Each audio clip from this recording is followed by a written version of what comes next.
오늘 말씀 제목은 하나님을 경외함으로 문제를 극복하십시오. 하나님을 경외함으로 문제를 극복하십시오 라는 제목을 가지고 함께 말씀의 은혜를 함께 나누기 원합니다.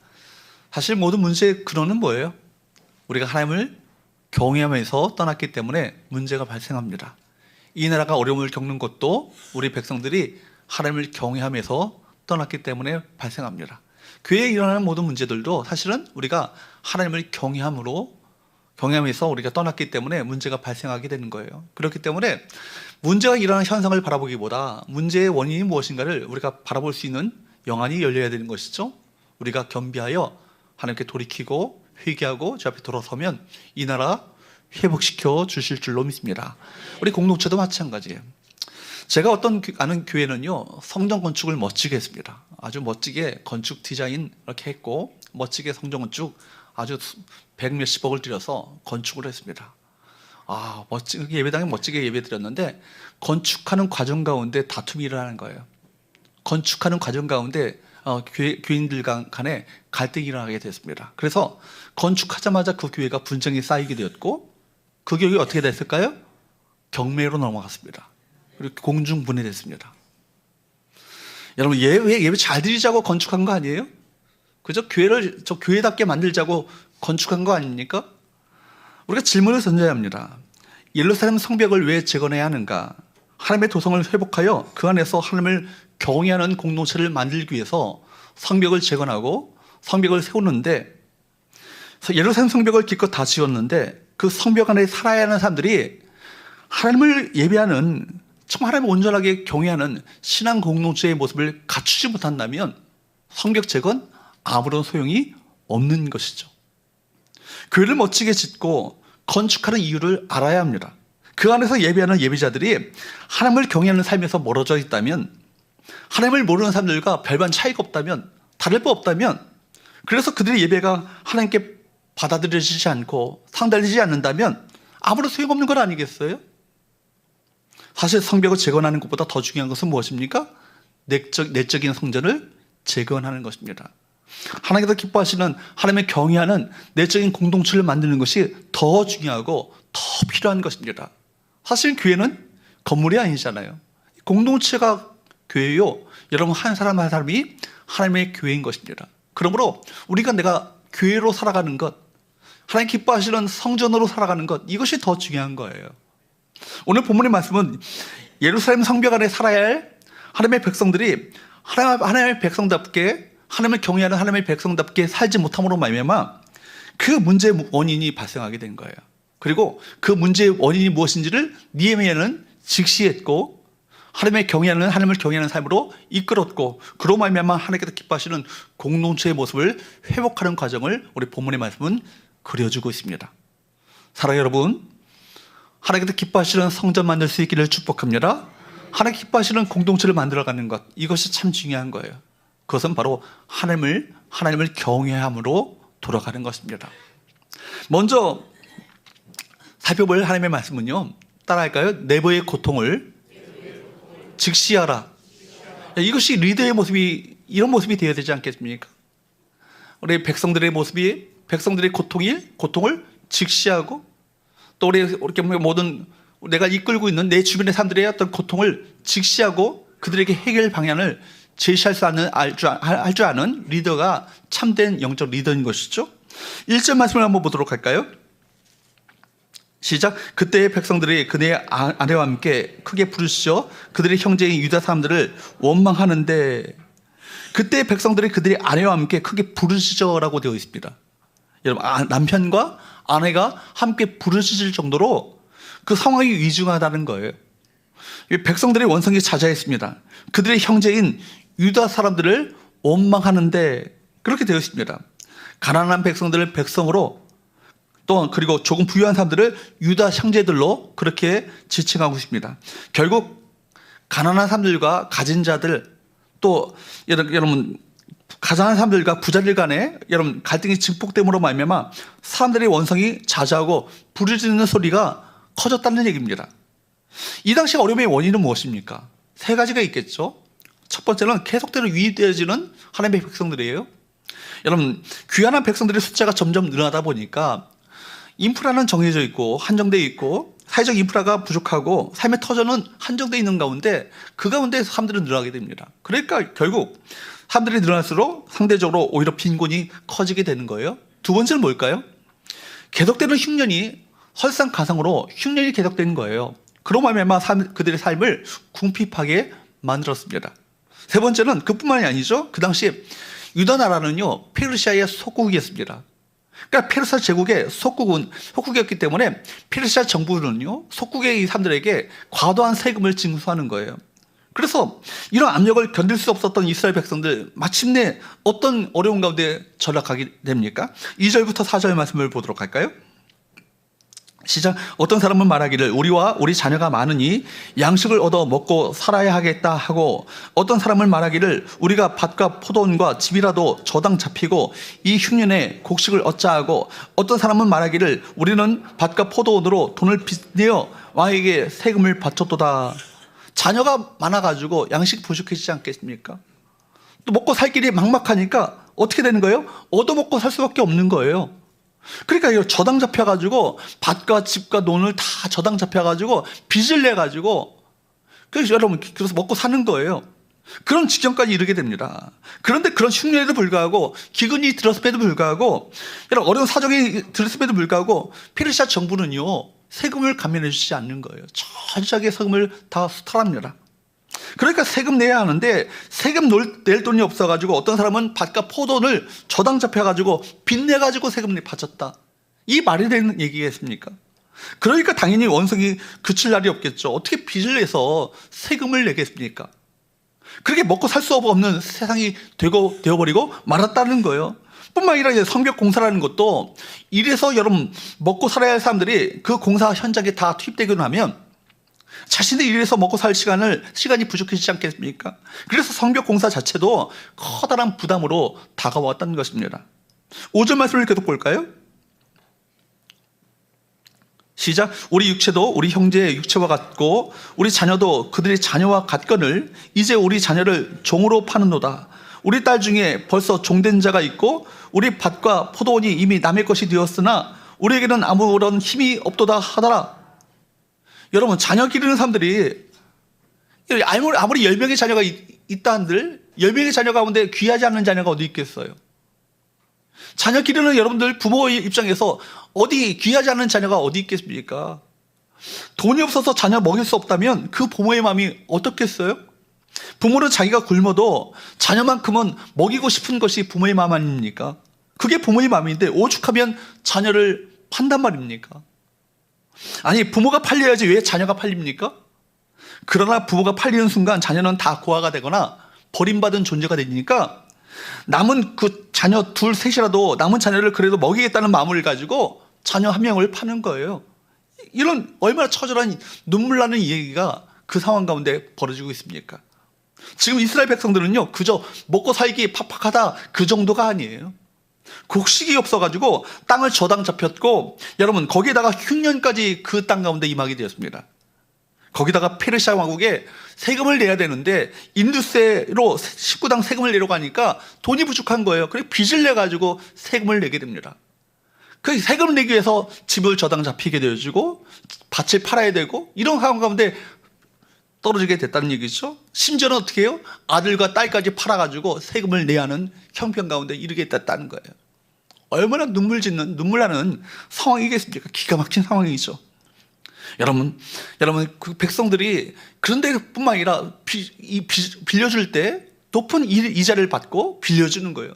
고리로 돈을 빌려주는 거예요. 그러니까 결국 고리로 빌렸던 돈을 못 갚게 되니까 이자가 붙게 되니까 나중에는 논과 밭과 집을 심지어 자녀들까지 팔리게 되어지는 형편 가운데 전락해버리고 만 것이죠. 여러분 이것이 하나님의 말씀대로 살아가지 않은 이름뿐인 하나님의 백성들의 삶이었던 것입니다. 그러나 느헤미야는 달랐습니다. 백성의 고통의 현실을요 외면하지 않았어요. 여러분 그 고통의 현실의 원인이 무엇인가를 직시했던 것입니다. 모두가 하나님의 말씀을 떠나 살았기 때문에 고리로 돈을 빌려주고 못 갚게 되니까 결국 악순환이 계속되어지는 현실 가운데 전락해버린 현실을 바로 직시했던 거라니겠습니까? 하나님의 말씀을 따라 살아갔던 그 이스라엘 백성들의 영적 현실은 느헤미야의 마음을 더욱 가슴 아프게 했고, 외적인 성적 성벽이 무너진 것보다 하나님의 말씀에 떠나 있는 내적인 성벽이 무너진 현실을 더 가슴 아파하며 애통했던 것입니다. 사랑하는 여러분, 우리 하나님의 관점을 가지고 바라봐야 될 거예요. 정말 무엇이 정말 우리가 무너진 것이 더 심각한 현실인가? 사회적 혼란보다도 우리 안에 하나님을 경외하는 마음이 없음으로 말미암아 하나님의 말씀에서 떠나 있는 이 영적 피폐한 현실 자체가, 이것이 더 하나님의 마음 가운데 더 아픈 현실 아니겠어요? 사랑하는 여러분, 영적 리더가 된다면 내부의 고통을 직시하지 않고 헤아릴 줄 아는 마음을 우리 모두가 품어야 할 것입니다. 우리 목장 안에 누가 고통을 당하고 있는가? 우리 교회 안에 누가 어려움을 겪고 있는가? 누가 질병 가운데 아파하며 신음하고 있는가? 그에게 도움을 주고 그를 위해 기도하며 그의 어떤 고통을 헤아릴 줄 아는 우리 모두가 될 수 있기를 주으로 축복합니다. 두 번째로 따라할까요? 하나님을 경외하는 삶으로 이끌라. 하나님을 경외하는 삶으로 이끌라는 것입니다. 우리 모두는, 우리 크리스찬들은 이 땅 가운데 영적 리더들 아니에요?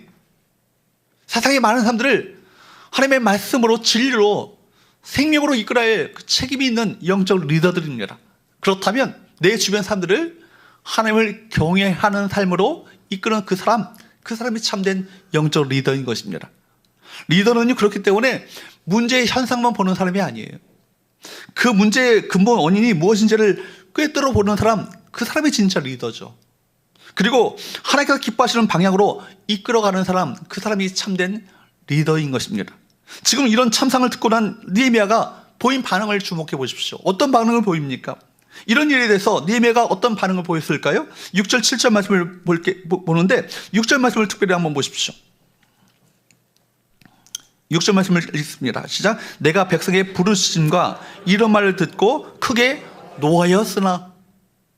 여러분, 백성들의 부르짖는 이런 원성의 말을 듣고 우선 느헤미야가 어떤 반응을 보입니까? 크게 노하였다 말합니다. 분노하는 것입니다. 여러분, 분노에 대한 성경적인 입장은요, 분명합니다. 분노하지 말라는 것입니다. 여러분, 마태복음 여러분 5장 22절에서 24절 말씀에 보면 우리 주님께서 이렇게 말씀하셨어요. 같이 한번 읽어보도록 할까요? 시작. 나는 너에게 이르노니 형제에게 노하는 자마다 심판을 받게 되고 형제를 대하여 나가라는 자는 공회에 잡혀가게 되고 미련한 놈이라 하는 자는 지옥불에 들어가게 되리라. 그러므로 예물을 제단에 드리려다가 거기서 내 형제에게 원망 들을 만한 일이 있는 것이 생각나거든 예물을 제단 앞에 두고 먼저 가서 형제와 화목하고 그 후에 와서 예물을 드리라.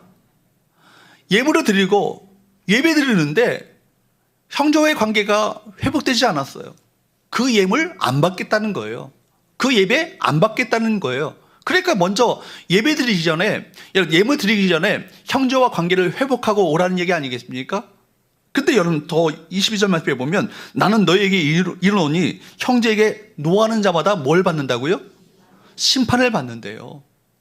얼마나 무서운 얘기겠습니까? 나가라, 미련한 놈이라고, 멍충이라고, 미련 곰탱이라고 그렇게 욕하는 자마다 뭐라고요? 공회에 잡혀가게 될 것이고, 뿐만 아니라 미련한 놈이라 하는 자마다 뭐라고요? 지옥불에 들어가게 될 것이다.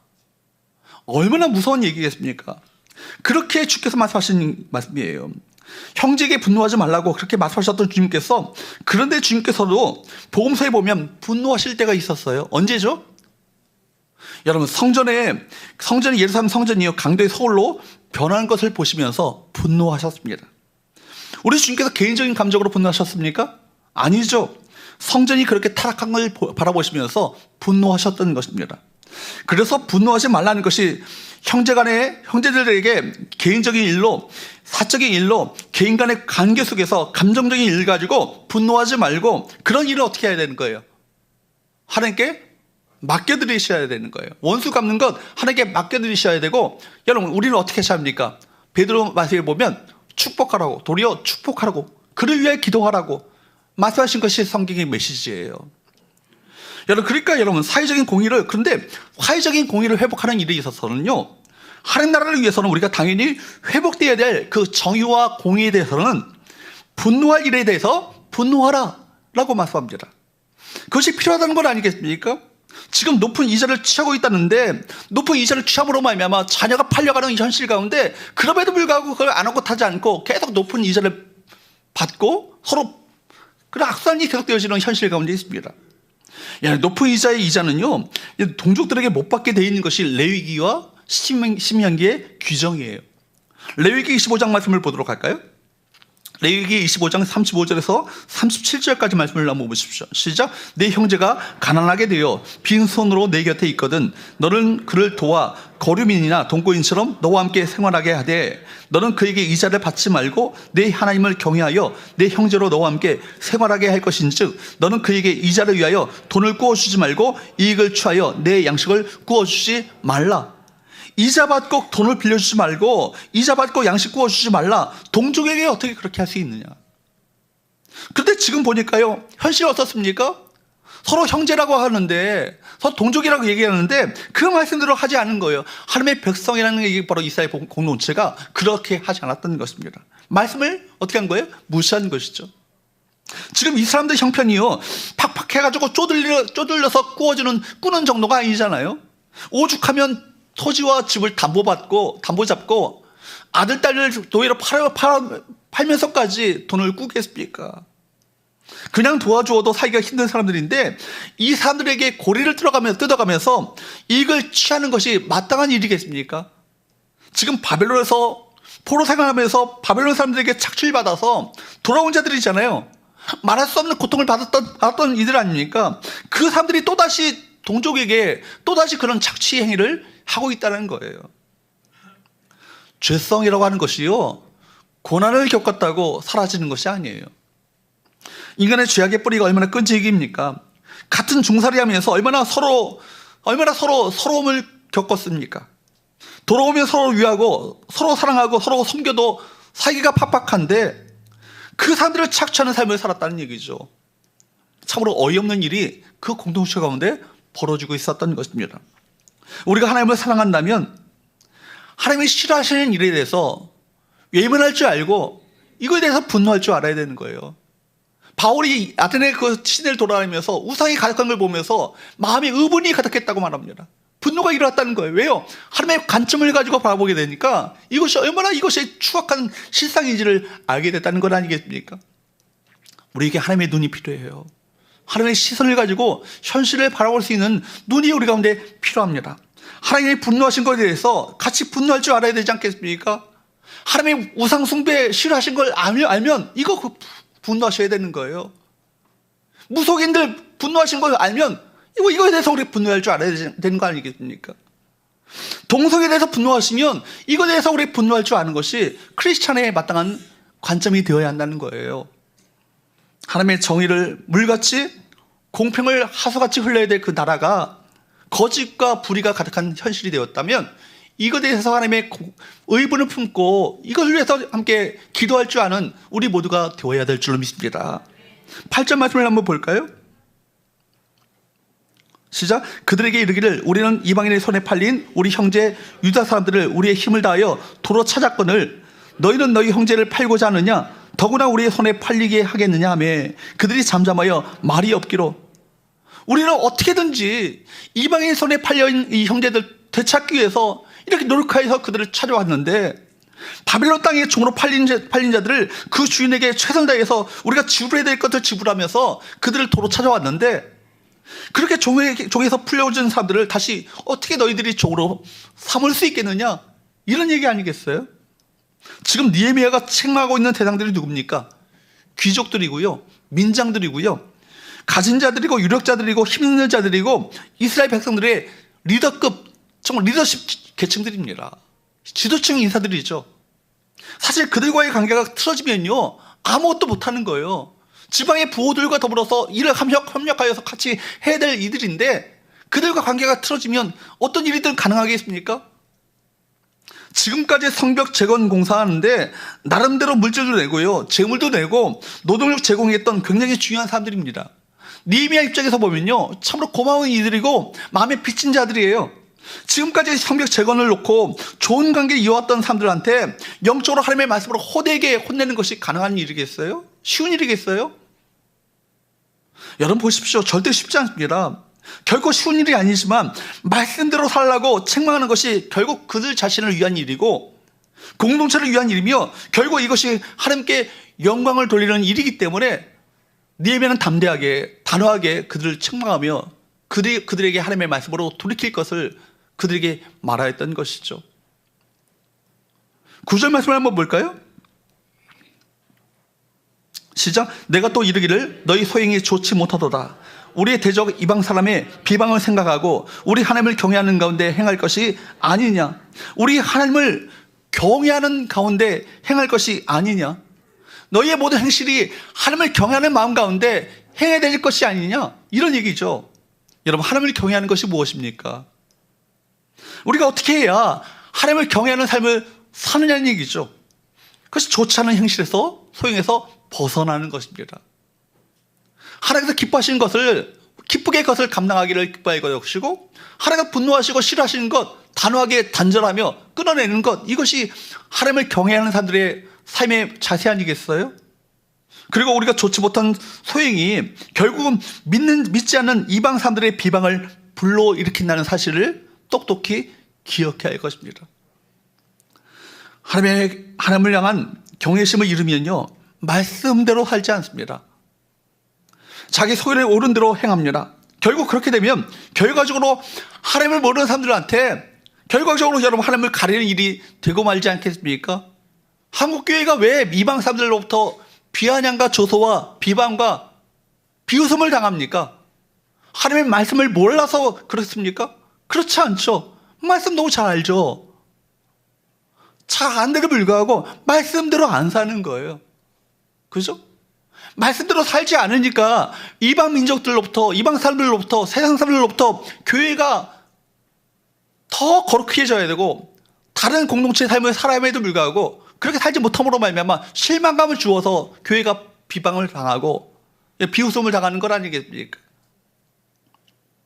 이 시대에 우리를 포함해서 저를 포함해서 모든 크리스찬이라고 하는 사람들이 복음대로 살지 않음으로 말미암아 믿지 않는 사람들로부터 얼마나 비아냥과 조소를 받고 있습니까? 무엇보다도 우리 모두가 하나님을 경외하는 신앙으로 회복되어야 될 줄로 믿습니다. 여러분 거룩이 뭐예요? 구별된 삶을 살아가는 것이 거룩이에요. 달라야 되는 것이죠. 세상 사람들의 그 가치와 세상 사람들의 반응 방식과 세상 사람들의 삶의 방식과 다른 삶을 살아가는 것이 뭐예요? 이것이 거룩이에요. 그래서 여러분 마태복음 5장에서 7장 말씀에 보면 산상설교를 말씀하지 않습니까? 산상설교의 핵심은 뭐예요? 너희가 이 세상 가운데 대한공동체가 되라는 얘기죠. 대저사회를 이루라는 얘기죠. 뭔가 다른 모습을 이 세상 가운데 보여주라는 얘기예요. 그래서 너희를 통해서 세상 사람들이 너희를 통해서 하나님이 살아계심을 바라보게 되어지고 하나님을 믿는 사람들은 저렇게 살아야 되는구나. 그렇게 해서 하나님께 돌이키도록 만들고자 하는 그런 바람으로 산상설교를 말씀하신 것 아니겠어요? 이 세상 가운데 우리 교회가 얼마나 대한공동체로 살아가고 있습니까? 이 중랑구에 많은 사람들에게 서원교회 정말 하나님을 믿는 사람들은 저렇게 살아야 돼. 정말 저렇게 살아가는 모습을 보면서 나도 하나님 믿고 싶다. 그런 모습들을 우리가 보여주고 있느냐 말이죠. 그러므로 여러분 우리가 무엇보다도 그런 삶을 살기 위해서는요 여호와를 경외하는 삶이 회복되어야 되는 거예요. 여호와를 경외하게 될 때 하나님의 관점을 가지고 세상을 바라볼 수 있는 눈이 열리게 되는 거예요. 그래서 여러분 잠언서 9장 10절 말씀에 보면 뭐라고 말씀합니까? 여호와를 경외하는 것이 뭐라고요? 지혜의 근본이요 거룩하신 이를 아는 것이 명철이니라. 이 말씀이 뭐예요? 거룩하신 하나님을 경외하는 사람들은요 하나님의 관점을 가지고 하나님께서 뭘 기뻐하시는지 뭘 싫어하시는지 뭘 소중히 여기신지를 깨달아 그 관점을 가지고 세상을 바라보게 되는 거예요. 그러니까 분별력이 열려지게 되는 것 아니겠습니까? 판단력이 서게 되는 것 아니겠습니까? 여러분 세상에는 많은 지식과 정보를 얻을 수 있는 방법이 있지만 지혜는 우리에게 주지 않습니다. AI가 아무리 우리 좋은 정보를 우리에게 준다 할들 우리가 삶에 참된 지혜를 우리에게 제시해 주겠습니까? 참된 지혜는 어디서부터 시작됩니까? 하나님을 경외하는 마음에서부터 출발되어지는 거예요. 하나님을 경외하는 것은 우리가 하나님이 누구신지, 그리고 우리가 그분 앞에서 어떤 존재, 어떤 신분, 어떤 정체성을 가지고 있는지를 깨닫게 되어집니다. 그렇다면 하나님께서 어떤 것을 기뻐하시는가? 주님이라면 이 상황 가운데 어떻게 행동하셨을까? 주님이라면 이 문제를 어떻게 해결하셨을까? 바로 이 관점을 가지고 이 문제를 접근하게 되는 건 아니겠습니까? 이로 말미암아 우리는 교만한 마음이 아니라 겸손한 마음을 가지고 하나님의 인도하심에 순복하며 순종하며 살아가게 되는 것입니다. 우리가 하나님을 경외하게 될 때 제일 먼저 오는 것은 뭐예요? 하나님의 계획과 신뢰에 대해서, 하나님의 계획과 섭리에 대해서 신뢰하게 됩니다. 내 당장 이해되지 않는 상황이라 할지라도 하나님의 계획과 섭리를요 신뢰하죠. 그렇기 때문에 이해되지 않는다 할지라도 하나님의 말씀이니까 순종하게 되는 거예요. 하나님을 경외하는 삶의 특징이죠. 그러면 삶의 모든 문제가 발생하고 삶의 많은 도전이 온다 할지라도 그 가운데 평안을 누리게 됩니다. 이 나라 주님께서 지키실 것을 믿기 때문에, 주님께서 이 땅을 회복시킬 것을 믿기 때문에 마음 가운데 평안한 마음을 가지고 주 앞에 기도하게 되는 건 아니겠습니까? 왜냐하면 하나님께서는 경외하는 자들을 돌보시며 그들에게 필요한 것을 채우시며 그들의 인생을 친히 인도해 가시기 때문입니다. 그래서 하나님을 경외하는 사람들은요, 그들의 삶을 통해서 세상 가운데 빛을 비출 수 있는 거예요. 우리의 행동과 태도가 하나님을 경외하는 마음에서 나온다면 그 모습은 세상 사람들에게 하나님을 증거하는 통로가 될 것입니다. 믿는 우리가 정말 정신 차리고 똑바로 살아야 합니다. 믿는 사람들은 정말 이렇게 살아간다는 것을 우리 삶 가운데 보여주어야 하는 거예요. 그래야 그들이 우리 안에 있는 빛을 바라보며 궁적 빛의 발광체이신 그리스도를 믿고 주 앞에 나오게 되는 건 아니겠습니까? 그러므로 마태복음 5장 16절 말씀에 보면 이렇게 말씀합니다. 시작. 이같이 너희 빛을 사람 앞에 비추어 그들로 너희 착한 행실을 보고 하늘에 계신 너희 아버지께 영광을 돌리게 하라. 우리가 하나님을 경외하며 살아가게 될 때 정말 겸손하고 정말 섬기는 마음으로 이웃을 사랑하며 그 삶을 통해서 결국 누구의 이름이 높아지게 되는 거예요? 하나님의 이름이 높아지게 되어지고 하나님께서 영광 받게 되는 거예요. 믿지 않는 사람들이 어떻게 성경책을 들춰보겠어요? 우리가 워킹 바이블이 돼야 되잖아요. 성경에서 말씀하시는 것이 바로 이것이다. 우리 삶과 행동을 통해서, 우리 말을 통해서 이것을 보여줘야 되지 않겠습니까? 그래서 그들이 우리의 삶을 통해서 주 앞에 영광 돌리게 되고 주 앞에 나오게 되는 역사가 일어나게 되는 거예요. 반대로 우리가 하나님을 경외하지 않는다면, 경외하지 않고 살아간다면 오늘 본문의 말씀과 같이 우리 좋지 못한 소행으로 말미암아 세상 사람들로부터 뭘 받게 돼요? 비방을 받게 되는 거예요. 우리 현실이 바로 그 현실 아닙니까? 하나님을 경외하는 마음에서 떠나 있기 때문에 우리가 먼저 하나님을 경외하는 삶을 살아야 할 것입니다. 그리고 또 다른 사람들을 하나님을 경외하는 삶으로 이끌어야 할 것입니다. 이것이 느헤미야가 우리에게 보여주는 영적 리더십의 중요한 원리인 것입니다. 사랑하는 여러분, 내 주변의 사람들을 하나님을 경외하는 삶으로 이끌어 가시는 저와 여러분 되시기를 축복합니다. 우리 안에 있는 빛을 비추심으로 말미암아, 그죠? 우리가 어떤 정말 예수 믿는 사람들이 어떤 삶을 살아가는가를 똑똑히 보여주십시오. 그로 말미암아 그들이 하나님을 믿는 사람들은 다르구나, 믿는 사람들 과연 다르구나 라는 것을 바라보며 주 앞에 나오는 놀라운 역사가 있지 않겠어요? 세 번째, 마지막으로 따라할까요? 회개함으로 공동체를 회복하라. 회개함으로 공동체를 회복하라는 것입니다. 10절 이하의 13절까지 말씀을 쭉 보게 되면 느헤미야는요, 백성들에게 회개하고 촉구하고 문제의 원인을 치료하고 있습니다. 그런데 여러분, 회개란 뭐예요? 흔히 회개라는 것을요, 애통하는 마음으로 생각합니다. 어떤 사람이 부흥에 참석했어요. 눈물을 펑펑 흘려요. 아, 저 사람 회개 많이 한다. 우리 그렇게 생각하죠. 물론 회개라는 의미 안에 애통하는 마음이 포함되죠. 그래서 눈물이 쏟아지기도 합니다. 그러나 눈물을 얼마나 많이 흘렸는가, 얼마만큼 많이 흘렸는가, 이것이 회개의 기준이 아니에요. 그렇다면 회개는 무엇입니까? 10절에서 11절 말씀을 보십시오. 뭐라고 합니까? 나와 내 형제와 종자들도 역시 돈과 양식을 백성에게 구워 주었거니와 우리가 그 의사 받기를 그치자. 그런즉 너희는 그들에게 오늘이라도 그들의 밭과 포도원과 감람원이며 집이며 너희가 구워준 돈이나 양식이나 새 포도주나 기름의 100분의 1을 돌려보내라 하였더니, 뭐예요? 회개란 뭐예요? 행동으로 나타나는 거예요. 그죠? 순종함으로 나타나는 거예요. 회개란 자신이 잘못되었음을 깨달았다면 오늘이라도 즉시 당장 즉각적으로 그만두고 변상할 것이 있다면 변상하라는 거죠. 잘못됐다고 눈물 흘리며 가슴 치며 통곡하는 것, 그것만이 회개가 아니라는 얘기예요. 진정한 회개란 뭐예요? 잘못되어 있었던 일을 그만두고 새로운 일을 시작하는 거예요. 언제 시작해야 합니까? 오늘이라도 당장 즉각적인 회개, 즉각적인 순종, 이것이 진정한 순종과 회개 아니겠어요? 정말 느헤미야의 리더십이 빛을 발하는 순간입니다. 어떻게 해서 이런 일이 벌어집니까? 나와 내 형제와 종자들에게 역시 돈과 양식을 백성에게 구워 주었거니와 이자를 받지 말자, 이 얘기는요, 내가 이제까지 이자를 받았는데 안 받겠다, 그런 얘기가 아니에요. 느헤미야는 내 백성과 내 종자들에게, 종자와 내 형제와 나와 내 형제와 종자들은 이자를 이제까지 안 받았다는 얘기예요. 솔선수범했기 때문에 이런 말을 당당히 할 수 있는 건 아니겠어요? 리더직에 있는 분들, 우리 장로님들, 권사님들이 앞장서셔야 되는 거예요. 그런 삶을 보여주셔야 우리 성도들에게, 일반 평신도들에게, 다른 성도들에게, 믿음의 후배들에게 당당하게 말할 수 있는 건 아니겠어요? 나도 용서했다고, 나도 이렇게 풀었다고, 우리가 도리어 축복했다고, 하나 되는 얘기 이렇게 내가 희생했다고 당당하게 말할 수 있는 건 아니겠어요? 리더들이 여러분 여전히 자기 감정에 사로잡혀가지고 서로 적대시하고 미워하며 인사도 안 받고 살아가면 여러분 밑에 후배들에게 무슨 얘기를 할 수 있겠어요?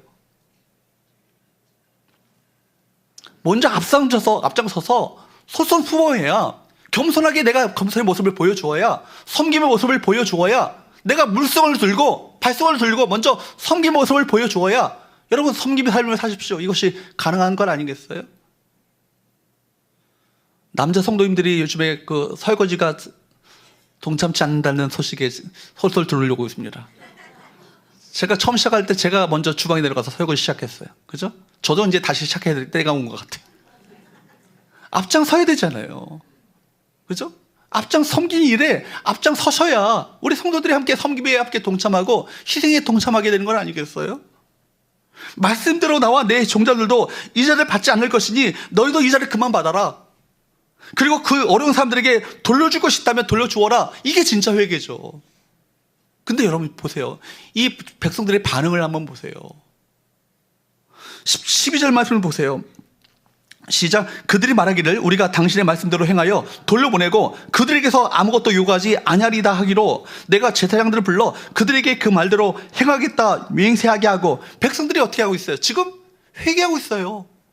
놀랍지 않아요? 쉬운 일이겠어요? 당장 내가 정말 이득이 다 끊어지는 일들인데, 여러분 느헤미야의 책망을 들었던 귀족들과 관리들은요 그의 요구를 받아들이고 그들에게 취한 것들을 돌려주겠다고 약속합니다. 그리고 느헤미야는요 제사장들 앞에서 그들이 한 약속을 지키겠다고 맹세까지 하게 합니다. 그죠?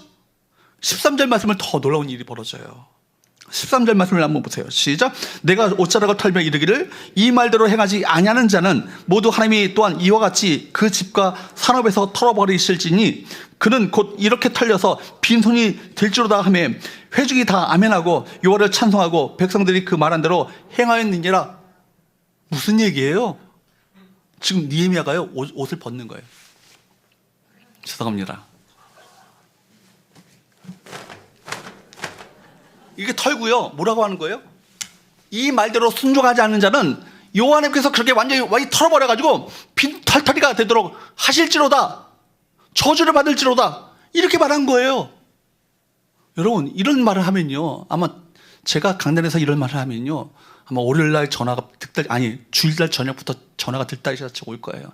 목사님 강단에서 그런 말씀을 하실 말이 됩니까? 이런 식으로 막 항의가 전화 올 거예요. 그죠? 지금 느헤미야가 뭐라고 그래요? 말씀에 순종하지 않는 자는 이렇게 여호와의 저주를 받을지로다 그렇게 말하는데 백성들이 어떻게 반응해요? 아멘 그래요. 그뿐만이 아니에요. 아멘이 뭐예요? 여러분 아멘이라는 것은 뭐예요? 그대로 될지어다 했는데 그대로 될지어다 이렇게 바로 고백한 건 아니겠습니까? 이런 답이 되돌아온 것은요 쉽지 않은 결정이었겠죠. 그뿐만이 아니죠. 아멘이라고 응답한 다음에 어떻게 해요? 여호와를 찬송하는 거예요. 마음에 시험 드는 자 아무도 없어요. 마음에 정말 섭섭한 마음을 갖는다 한 사람 하나도 없습니다. 다 여호와를 찬송하고 어떻게 해요? 그 말한대로 어땠다고요? 행하였다고요. 이게 중요한 거예요.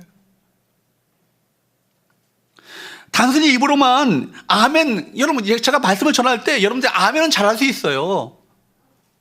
아멘은 잘할 수 있지만 물론 아멘 하는 것이 저에게는 큰 힘이 됩니다. 아멘? 네, 힘이 되죠. 설교자에게 큰 힘이 주는 것이 아멘이에요. 그런데 아멘만 한다고 되는 것이 아니잖아요.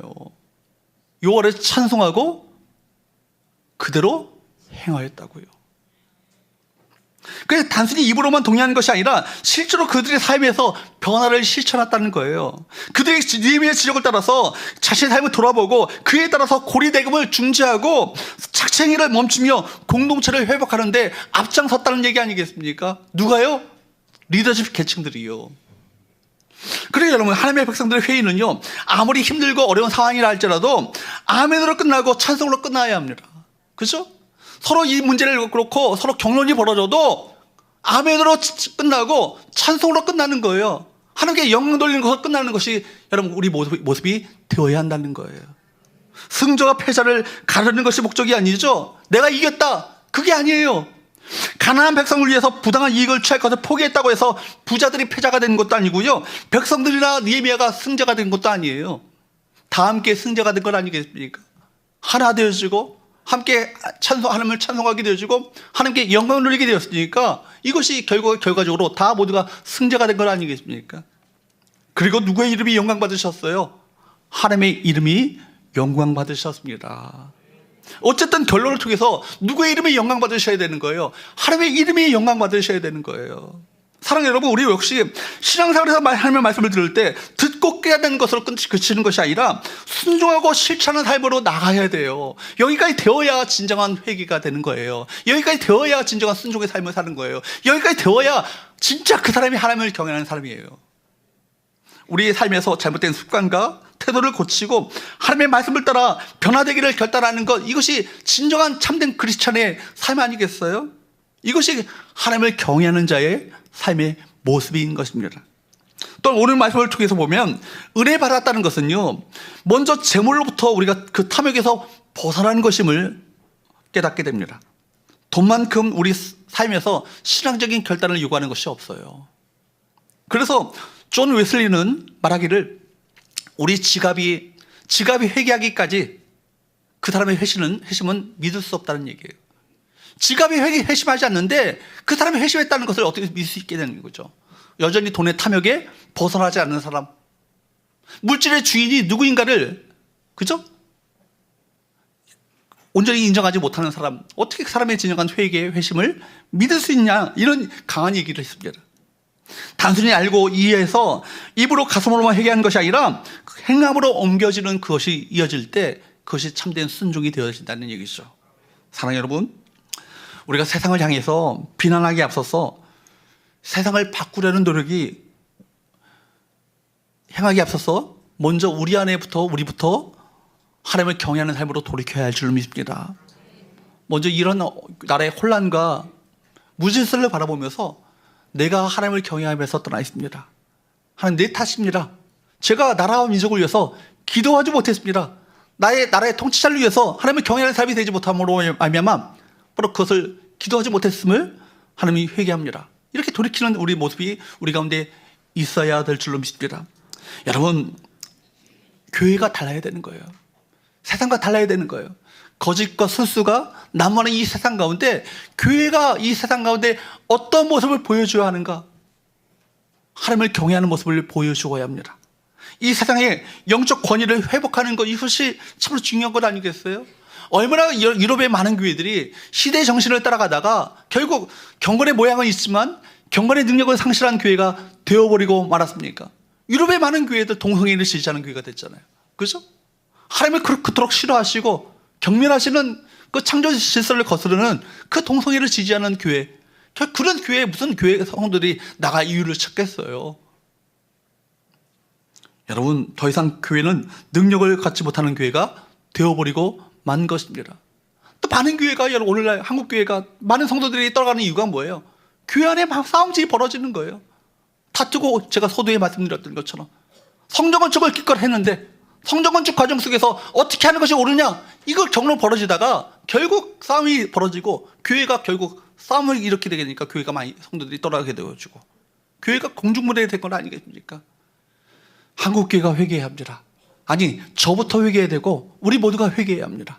하나님을 경외하면서 떠나 있었던 우리 모습을 회개하며 돌이키는 귀한 은혜가 우리 모두에게 있게 되기를 주으로 축복합니다. 우리 본문이 보여주는 교회가 성도가 가져야 할 길은 무엇입니까? 하나님을 경외하는 거예요. 하나님을 경외함으로 세상 속에서 하나님을 경외하는 자들이 어떤 삶을 살아야 하는가, 대한공동체, 대조사회의 모습을 똑똑히 보여주라는 얘기죠. 지도자는 불의를 바로잡고 없는 자의 목소리를 듣고 이를 해결하기 위해서 나가야 할 것입니다. 또한 공동체 구성원들은 서로를 돌보고 자신의 잘못을 회개하고 하나님의 말씀에 순종해야 할 것입니다. 우리 교회와 공동체가 또 이 나라가 이런 모습이 될 수 있기를 축원합니다. 서로의 아픔을 외면하지 않고 정의의 사랑으로 함께 걸어가는 공동체가 되심으로 말미암아 이 세상 가운데 하나님을 경외하는 자들이 이런 삶을 살아감으로 말미암아 우리 삶을 통해서 하나님께서 영광 받으시는 복된 역사, 이 니에미아 공동체의 모습이 우리 안에 있게 되기를 주로 축복합니다. 함께 일어나셔서 함께 기도 찬양할 때 할까요?